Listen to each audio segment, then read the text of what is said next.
que ya mismo las vamos a descubrir y ya mismo las vamos a ver. Miren, Tertuliano fue la clave para desbaratar a Marción. Él fue la persona que usó los mejores argumentos, claro, unos argumentos fuertes, no como lo hubiera hecho Clemente de Alejandría, ¿verdad? Mira lo que él le escribió a Marción. Le dice, el Dios de la Iglesia ha creado todo este mundo con sus maravillas, y entonces reta a su contrincante a que le muestre siquiera un triste vegetal hecho por su Dios. Ustedes saben que Marción decía que el Dios de Israel era un Dios malo. Decía, oye, pero el Antiguo Testamento dice que el Dios de Israel fue el que hizo todo el mundo. Oye, pues enséñame el Dios tuyo, el Dios bueno, enséñame un vegetal que haya hecho tu Dios. O sea, después, mira lo que le dice. Y luego le pregunta sarcásticamente, ¿en qué se ocupaba tu Dios antes de revelarse solo hace unos pocos años para acá? Porque ustedes saben que Marción decía que Dios estuvo oculto por toda la historia hasta que finalmente apareció en Cristo. Pero que Yahvé, el Dios de Israel, es un Dios malo y perverso. Le dice, oye, pues ven acá, contéstame. ¿Y en qué estuvo entretenido el Dios tuyo todos estos siglos pasados? Y todos estos años pasados, que ahora es que viene a aparecer.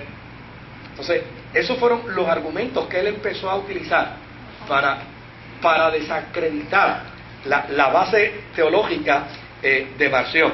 Ahora, sin embargo, hubo un movimiento que se llamó el movimiento de Montano, el movimiento montanista. ¿Eso viene después de Tertuliano o en la misma época? En la misma época de Tertuliano. El movimiento montanista era parte de aquel movimiento que todavía existía en el siglo II, donde había profetas en las iglesias y había movimiento de profetas y había un movimiento dentro del profetismo, un movimiento literal. Si la Biblia dice, si en tal pasaje bíblico dice tal cosa, eso es lo que hay que hacer literalmente, sin exégesis, sin interpretación y sin nada, literal. ¿Sabe algo? Tertuliano, el gran defensor de la iglesia,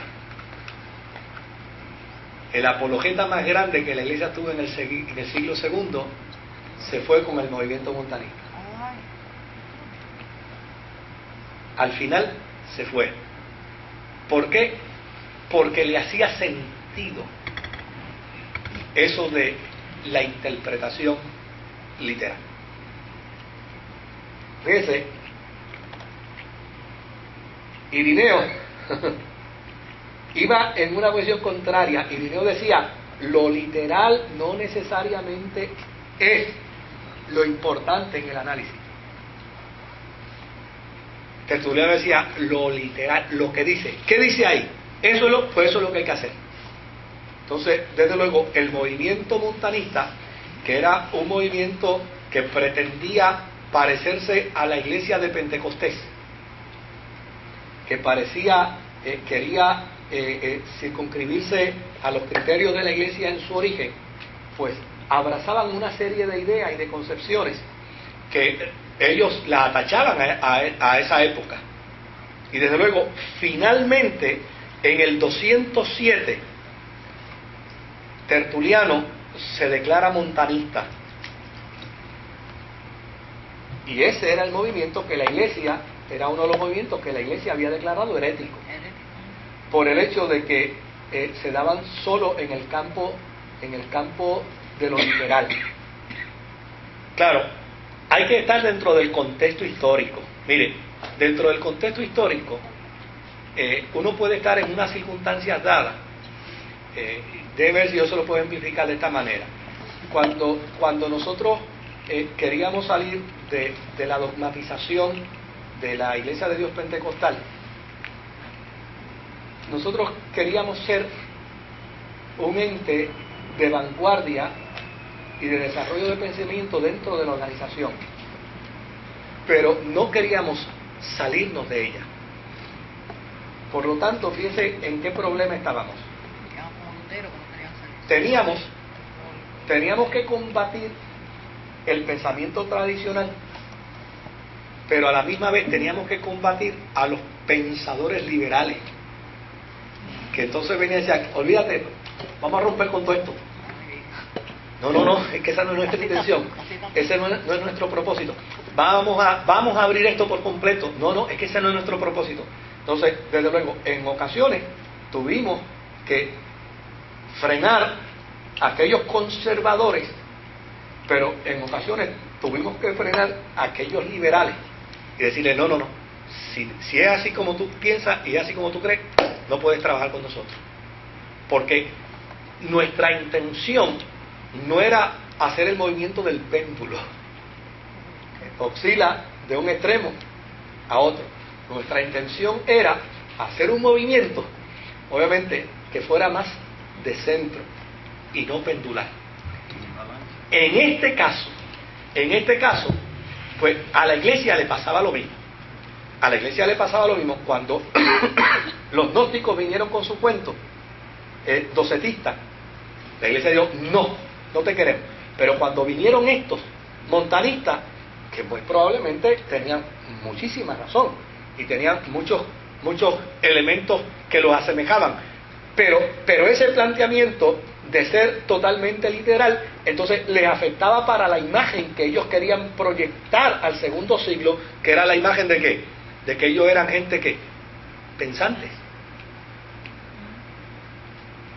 Y al querer demostrar que ellos eran gente pensante, gente racional, obviamente caer en la trampa del montanismo los hacía retroceder. Y si los hacía retroceder, jamás iban a ser vistos como gente pensante. Entonces, por lo tanto, ellos se vieron en la necesidad de decirle a los montanistas, tampoco queremos estar con ustedes.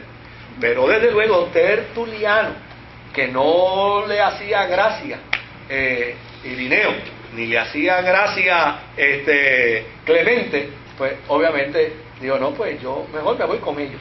Ahora, lo que es interesante es que aún cuando Tertuliano se fue con los montanistas, siguió defendiendo la iglesia.